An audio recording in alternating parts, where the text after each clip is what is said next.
Sports का भी ये कह रहे हैं कि स्पोर्ट्स अगर हम जो है उसको दीन पर लेंगे, मतलब स्पोर्ट्स को अगर सिर्फ स्पोर्ट्स ना लें, क्योंकि अगर कोई टीम जीतती है तो उसका वर्ल्ड व्यू भी जीतता है। थोड़ा सा ये हजम करना मुश्किल हो रहा है बहरहाल। उन्होंने इतना एक्सट्रीम एक पे नहीं लिखा था, बट उन्होंने लिखा था कि इसको इस तरह डिस्काउंट ना करो सिर्फ ये कह के कि यार क्या हुआ सऊदी अरब जीत गया, मगर नहीं, इसकी कुछ वाइडर देखिए, ये बात तो हम मानते हैं कि अगर कोई भी चीज़ डोमिनेंट होती है या सिविलाइजेशन है या कोई भी पावर डोमिनेंट होती है ना, तो हम उसको उसके वर्ल्ड व्यू, उसके पैराडाइम, उसकी नज़रिए से एसोसिएट करते हैं।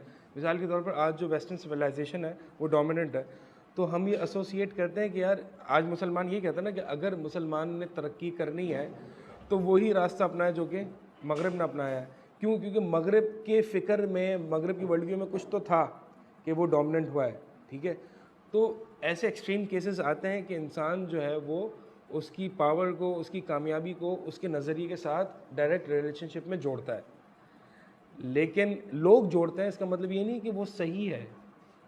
मैं ये कह रहा हूँ, लोग जो उनकी आर्ग्यूमेंट है, मुझे ये लग रहा है कि लोग जोड़ते हैं, ठीक है जोड़ते होंगे, लेकिन हमें भी उसकी उसी ट्रेन में सवार होकर कि भाई लोग इस तरह कर रहे हैं तो ये सही है, इस तरह कर लें, या इस तरह लोगों को यही मेंटालिटी दें, तो हमें तो उसको थोड़ा सा नेगेट करना चाहिए। मेरे ख्याल से जो मेरा ओपिनियन है कि भाई लोग अगर गलत कर रहे हैं तो उसको थोड़ा सा निकालें कि भाई ये एक फैंटेसी है, ये गोया कि ऐसी है, एक वर्चुअल रियलिटी है। वहाँ पे मुसलमान और काफिर की जंग हो रही, जिहाद हो रहा है एक वर्चुअल रियलिटी में, ठीक है।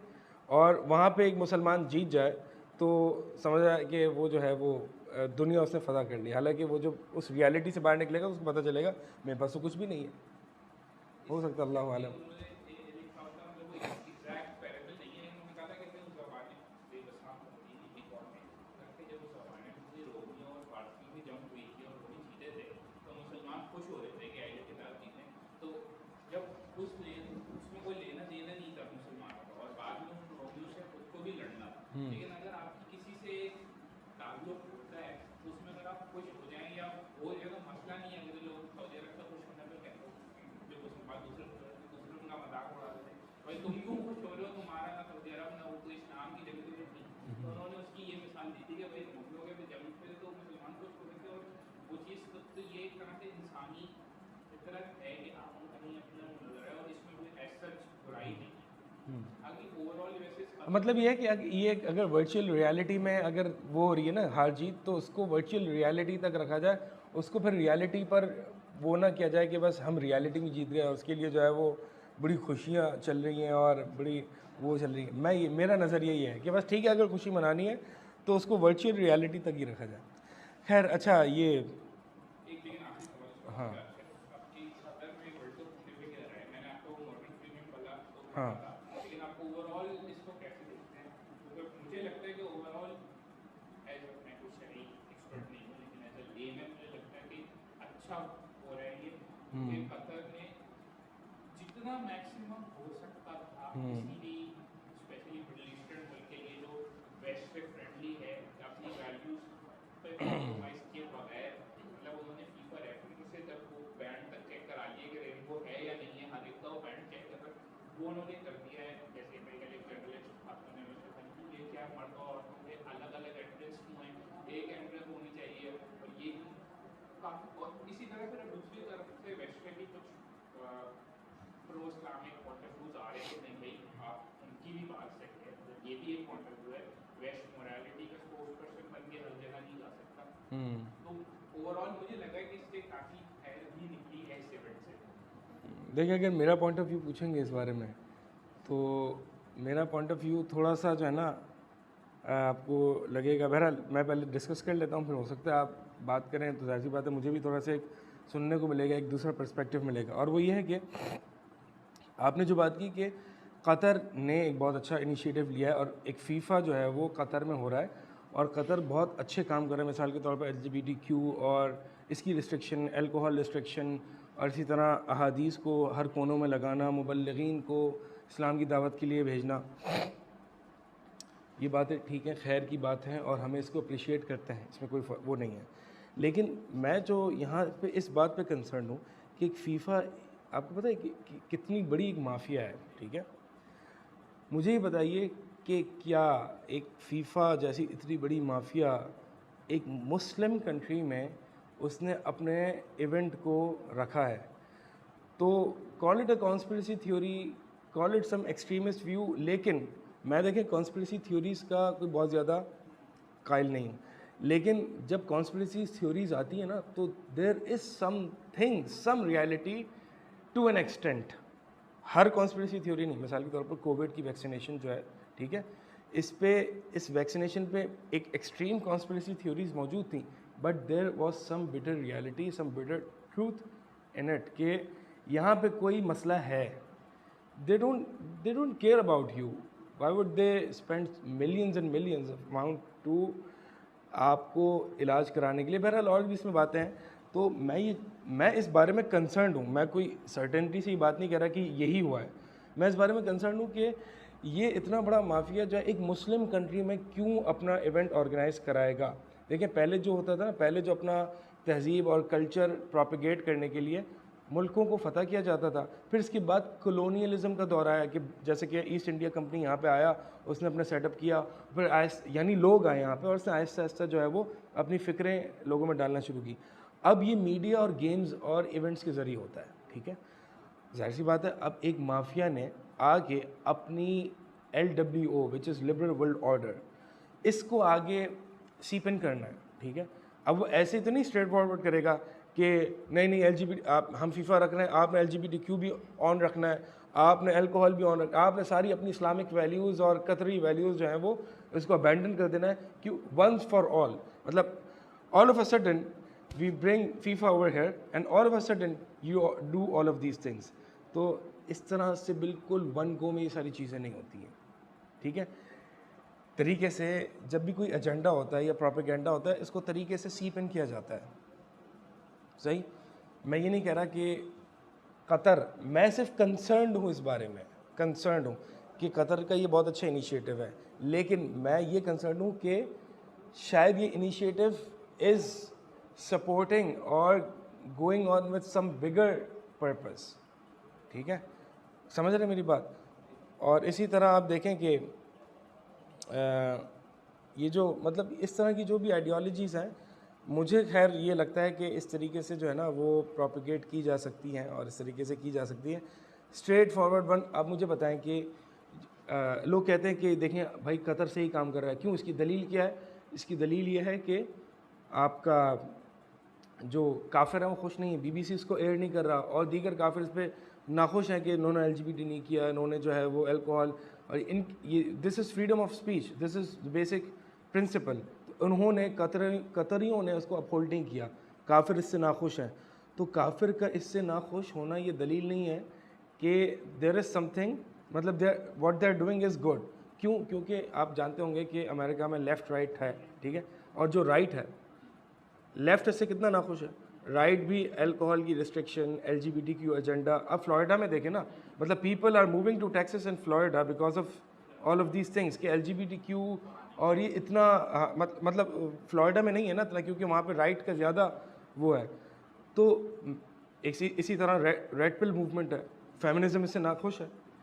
तो ये कंजर्वेटिज्म और ये लिबरल वर्ल्ड ऑर्डर, वहाँ काफिरों में भी ये जंग चलती है। यानी एक किस्म का काफिर दूसरे किस्म के काफिर से नाखुश है। इसका मतलब ये तो नहीं है कि वो जो राइट कर रहा है वो सही है, वो तो अपनी तहजीब, अपनी वैल्यूज़, अपने कंजर्वेटिव व्यूज़ को जो है वो अपहोल्ड करने के लिए LGBTQ और ये सब जो है वो उसके ख़िलाफ़ है, सही है। तो मैं जो बताना चाह रहा हूँ, मैं जो इस चीज़ से वहाँ कनेक्ट करना चाह रहा हूँ, मैं हुस्न ज़न रखते हुए कि भाई वो कतर जो है वो अच्छा कर रहा होगा। हो सकता है कि कतर को भी ना पता हो कि ये सब कुछ हो रहा है इनके साथ। काफिर इससे नाखुश है, ये इसकी दलील नहीं है कि वो सब कुछ हो रहा है, ठीक है। हो सकता है शुरुआत वहाँ पे जो कतरियों के साथ जो सपोर्ट कर रहे हो वो राइटिस्ट हों, वो राइट मूवमेंट वाले हों, ठीक है, कि पहले इनको जो है वो यानी राइट वालों को आगे किया गया हो कि भाई कतर के साथ जो है थोड़ा सा अपना, क्योंकि राइट और हमारी वैल्यूज़ मिलती हैं काफ़ी इस लिबरल वर्ल्ड ऑर्डर के उसमें, ठीक है, बहुत वैल्यूज़ मिलती हैं। आप मिसाल के तौर पर देख एंड्रयू वगैरह, इस जैसे जो भी हैं, ये इनकी सोच और इस्लाम की सोच मोरालिटी के एतबार से बहुत मिलती है। तो उसका मतलब ये नहीं है कि वो जो है यानी राइट मुसलमान हो गया है या वो जो है वो सही कर रहा है। तो बस ये है कि मतलब मेरा बुनियादी मैसेज ये है कि बी केयरफुल, बी केयरफुल। मैं ये नहीं कह रहा कि यही हो रहा है, मैं ये नहीं कह रहा कि इस्लाम का झंडा लहरा दिया है, तौहीद कायम हो गई, मैं ये भी नहीं कह रहा। This is one extreme. और ये एक और एक्सट्रीम है कि मैं ये कहूँ कि नहीं, कतर जो कर रहा है, प्रोपेगेंडा कर रहा है, एजेंडा कर रहा है। मैं ये कह रहा हूँ, be careful, just don't take anything at its face value. लेकिन फीफा का मैं आपको बता देता हूँ कि फीफा का जो गोल है ना, वो मेरे हिसाब से लिबरल वैल्यू है, क्योंकि फुटबॉल खिलाना का गोल है, क्रिकेट से डिफरेंट है। क्रिकेट में ऐसे कोई कोशिश नहीं की जाती है नए मुल्क खेलें, यहाँ कोटा सिस्टम की एलोकेशन होती है। इसलिए जो कि यूरोपियन चैंपियन है वो वर्ल्ड कप में नहीं है, और कतर, ट्यूनीशिया, सऊदी अरब ये खेल रहे हैं, क्योंकि यहाँ रीजनल कोटा होते हैं। एशिया से इतनी टीमों को पहुँचना है, क्यों? ताकि हम चाहते हैं उन मुल्कों में भी फुटबॉल देखी जाए। दूसरी वजह है वो पैसा है। कतर ने बहुत पैसा दिया इनको, ये इन्होंने खुशी से नहीं दिया कतर को, कतर ने बहुत ज़्यादा इनको इन्वेस्टमेंट की है, प्रॉब्ली ब्राइटरी भी इन्वॉल्व होगी इसमें। तो ये दो वजूहत हैं कि एक तो नए रीजन में वर्ल्ड कप है कि कोई ऐसी जगह वर्ल्ड कप, एशिया में आपसे सिर्फ एक वर्ल्ड कप हो, इससे पहले जापान में हुई है, तो एशिया में वर्ल्ड कप हो, मिडल ईस्ट में हो, मुसलमान मुल्क में वर्ल्ड कप हो। दूसरा नहीं हो पैसा, मैं वही बता रहा हूँ, ये कवर हो सकता है ये देखें, इनके ज़रिए कल्चरल वैल्यूज़ फैलाना कितना आसान है। आप मुझे बताएं कि अगर कहीं भी अगर फीफा रखा जाए या इतना बड़ा इवेंट रखा जाए, out of all the other objectives, cultural values या LWO को सीप इन करना एक मकासद हो सकते हैं। We should be careful about this, that's what I am saying. इस पे लेकिन मुझे टीम मुंबई के एक बात याद आती है, उनकी बात से मैं काफ़ी तहकीक करता हूँ। हमने कहा कि देखें, जो इस तरह की कॉन्स्पिरेसीज होती है ना, वो कोई बहुत बड़ी या बहुत ज़्यादा सोफिस्टिकेटेड या कोई हम जैसा समझते हैं कि छुप के कोई बहुत लीडर्स मिले होंगे, अरे नहीं, वो तो खुल के होती है। जैसे कि अभी LGBT प्रोपेगेंडा है, खुल के हो रहा है। नेटफ्लिक्स प्रोड्यूसर्स और जो भी हुए हैं, वो उन्होंने सबने कहा कि मेन कैरेक्टर्स हूँ। तो उन इसी तरह इसराइल को जो फलस्तीनी को आबादी अपने अंदर लेनी होती है, बताते हैं कि कल अगले साल में ये भी हमारे अंदर होगा। तो ये जो साजिश और कोई बहुत बड़ी थ्योरी की उनको ज़रूरत नहीं है, वो बड़े ओपनली अपने आइडियल भी प्रोपेगेट कर रहे हैं बाय फोर्स। जो मुल्क उनको जो चीज़ उनको चाहिए वो ले भी रहे हैं। आई डोंट थिंक उनको इतनी बड़ी उसकी ज़रूरत है कि वो वर्ल्ड कप इसलिए करें कि हम कतर में लिबरलिज्म फैलाएंगे। देखें, एक जो है ना, हाँ वो आप बात सही है। एक ये भी कॉन्स्पिरेसी है कि कॉन्स्पिरेसी थ्योरीज जो है वो बड़ी कॉम्प्लेक्स हैं। अल्लाह ताला कुरान में फरमाता है कि, मैंने भी आयत निकाली, वक़द मकरू मकरहुम व इंदल्लाहि मकरुहुम व इन कान मकरुहुम लितज़ूल मिनहुल जिबाल। यहूदियों की चालें ऐसी हैं कि इससे पहाड़ चल जाएं। मतलब इतनी खौफनाक है और कोई हया नहीं है कि इससे जो है वो पहाड़ हिल जाए। मतलब ये है कि यहूदियों की चाल इतनी बड़ी है, लेकिन अल्लाह के आगे नहीं है, मोमिन के आगे नहीं है।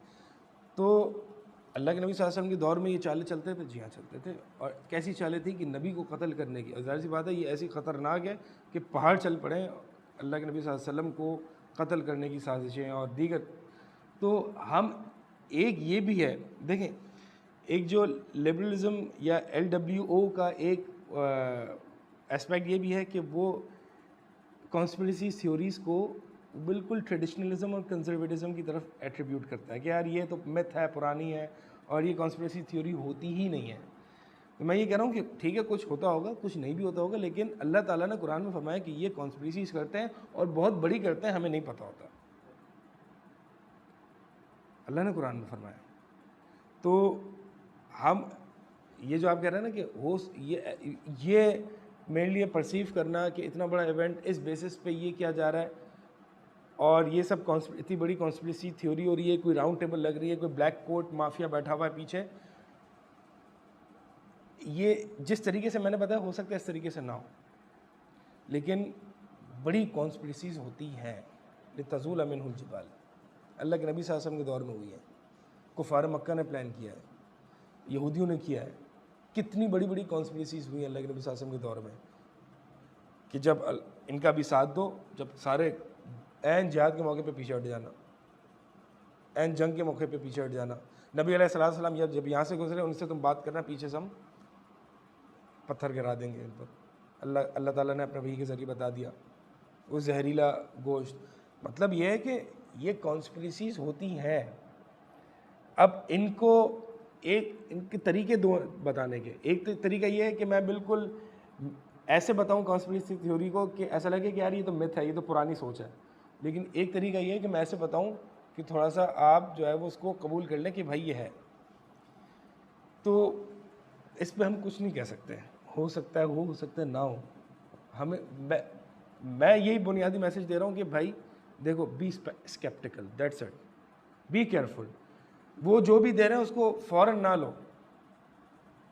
काफिर जो है वो आपका वलन तरदल यहूद वलन नसारा, आपसे यहूद और नसारा जो है वो राज़ी नहीं होंगे हत्ता तत्तबअ मिल्लतहुम, यहाँ तक कि आप जो है वो उनकी मिल्लत पर ना आ जाए। तो अगर काफिर आपसे खुश है तो there is something wrong with you, there is some conspiracy theory going on. बहरहाल ये खैर एक स्केप्टिकल सोच है और मुसलमान को ऐसा होना भी चाहिए। या अय्युहल्लज़ीना आमनू इन जाअकुम फासिकुम बिनबअइन फतबय्यन, भी कोई फासिक है आपके पास खबर लेके तो फेस वैल्यू पे ना ले लो उसको, थोड़ा सा क्रिटिकल थिंकिंग लो, क्वेश्चन करो, चैलेंज करो, सोचो ज़रा। हाँ, इतना भी ना सोचो कि हर चीज़ को आप कॉन्स्पिरेसी थ्योरी लेने शुरू हो जाओ, लेकिन कम से कम क्रिटिकल हो, स्केप्टिकल हो। बहरहाल ये है मेरा पर्सपेक्टिव। हो सकता है कुछ लोगों को एक्सट्रीम लगता हो, कुछ लोगों को नहीं भी लगता हो। असल वो आजकल इतनी स्ट्रेंथ की पोजीशन में ये लगता है कॉन्स्पिरेसीज की ज़रूरत नहीं। जब हम पावर में थे और वो दबे हुए थे, उस वक्त वो रियल कॉन्स्पिरेसीज करते होंगे, क्योंकि कॉन्स्पिरेसीज के बगैर कर नहीं सकते थे। सारी पावर, सारी सोर्सेज हमारे पास। आजकल मुसलमानों की हालत इतनी बुरी है कि कॉन्स्पिरेसी की उनको शायद ज़रूरत ही नहीं पड़ती। जो दिल चाहता है आराम से कर लेते। ये बात आपकी सही है कि वो इतनी पावर में है अभी कि उनको कॉन्स्पिरेसी की ज़रूरत नहीं पड़ती, और वो अगर गला काटना चाहे आके गला काट देंगे। आप कौन सी इतनी बड़ी कॉन्स्पिरेसी करने की ज़रूरत है। लेकिन देखें, कॉन्स्पिरेसी की इसलिए जाती है, अगर वो गला काट देंगे हमारा तो हम ख़त्म हो जाएंगे ना, हम ख़त्म हो जाएंगे, हम रहेंगे ही नहीं। वो चाहते हैं कि हम उनकी गुलामी भी करें और वो चाहते हैं कि हम उनके ऊपर भी ना आए। दो ऑब्जेक्टिव्स जब आपको लेना तो आपको कॉन्स्पिरेसी करनी पड़ेगी। ठीक है, मिसाल के तौर पर आपसे एक कमज़ोर तबका है, एक तो ये है कि आप उसको मार डालो, ख़त्म कर दो, फिर आपका काम कौन करेगा, आपकी गुलामी कौन करेगा। तो आप कॉन्स्पिरेसी थ्योरी के ज़रिए आप उसको, कॉलोनियलिज्म भी यही है कि you are indoctrinating your liberal values and making them think कि you are doing them a favour. ठीक है, मिसाल के तौर पर ये जो इम्पीरियलिज्म और ये जो फेमिनिज्म है, ये कॉलोनियलिज्म का नतीजा है। तो वहाँ पे लोगों ने इस तरह से प्रोपेगेट किए व्यूज़ कि उन लोगों को ये लगे कि भाई आप हमारे साथ अंग्रेज़ों, आप हमारे साथ एहसान कर रहे हो, आपने हमें इनलाइटन किया, आपने हमें रोशन ख्याली की तरफ ले गए हो। तो इससे ये होगा कि वो बुरा फील नहीं करेगा। अब मिसाल के तौर पर अगर जो आप बता रहे हैं ना कि वो इतनी पावर में है, वो आके जो है वो चेंज में हमें जकड़ के चले जाए, गुलाम ऐसे ही बना लें, तो हमारे दिल में क्या होगा, यार ये गंदा आदमी है, ही इज़ अ बैड मैन, जब भी मुझे मौका मिलेगा I will run away from him. लेकिन अगर वो आके चेंज ऐसे बांध देगा हमारे अंदर कि this is good for you, so if you think this is good for us, तो हमें ये हम सोचेंगे कि he is a bad man, we will serve them, we will submit to them, this is what they want us, this is what they want from अस।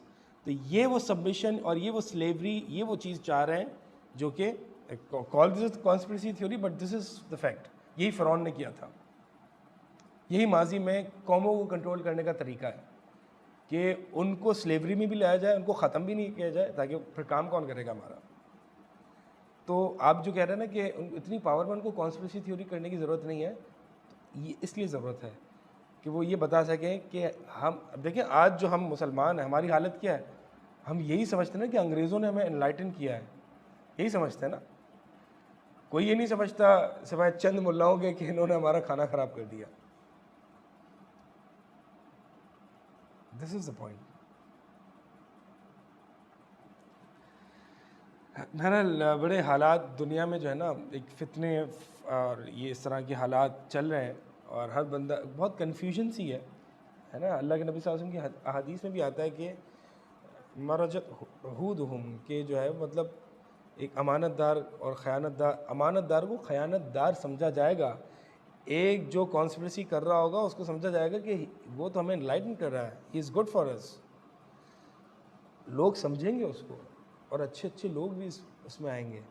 इल्ला ये कि अल्लाह के नबी सल्लल्लाहु अलैहि वसल्लम ने अहले इल्म की ही सिफ़ात बताई है ना, कि जब, और अहले इल्म भी ये बताते हैं कि जब फितना आता है तो अहले इल्म पहले पहचानते हैं कि ये अंदर कोई ख़राबी है, फिर जब वो चला जाता है तो फिर सबको पता चलता है कि इसने हमारा जो है वो सीन ऑफ कर दिया है, इसने बहुत ख़राब सीन किया है। ये जो कतर में जो आयत पर मैंने जो लिखा है ना, ये मैंने ऐसे नहीं कि जज्बा मैंने पहले सुना और जज्बाती में आके लिख दिया।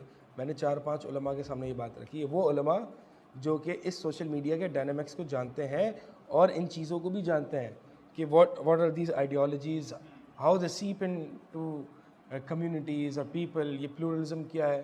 ठीक है, मैंने कहा है, मैंने लोगों के सामने उलमा के सामने रखा कि देखिए शेख, ये मसला है, इस पर बात करनी चाहिए, ना करनी चाहिए। और भी उस जो उन्होंने एक एक्ट किया था उसमें और भी मसले थे, जैसे कि उन्होंने एक आपको सिस्टीन चैपल की अगर वो पेंटिंग का बताओ तो जिसको ये एक्ट ऑफ लाइफ कहते हैं या गिफ्ट ऑफ लाइफ जिस पेंटिंग का नाम है वो जो गॉड और हाँ वो उन्होंने एग्जैक्टली वो वही गे पोर्ट्रेशन, वो गे है ना, वो हाँ? गे एक का मुझे पेंटिंग नहीं है। पता, वो बेसिकली आई गेस जो उसमें पोर्ट्रेल है वो God is giving life to Adam. हाँ तो वो जिस तरह से वो लाइफ दे रहे हैं उस पेंटिंग में, हाँ मॉर्गन फ्रीमैन ने उस ब्लॉगर के साथ एग्जैक्टली वही चीज़ की और बिल्कुल एग्जैक्टली वही पेंटिंग उन्होंने रिक्रिएट की। और मॉर्गन फ्रीमैन एक दो मूवीज में गॉड का रोल कर भी चुके हैं, तो वो इमेजरी पहले से मौजूद थी और प्लस वो पेंटिंग उन्होंने वहाँ रिक्रिएट कर दी एग्जैक्टली।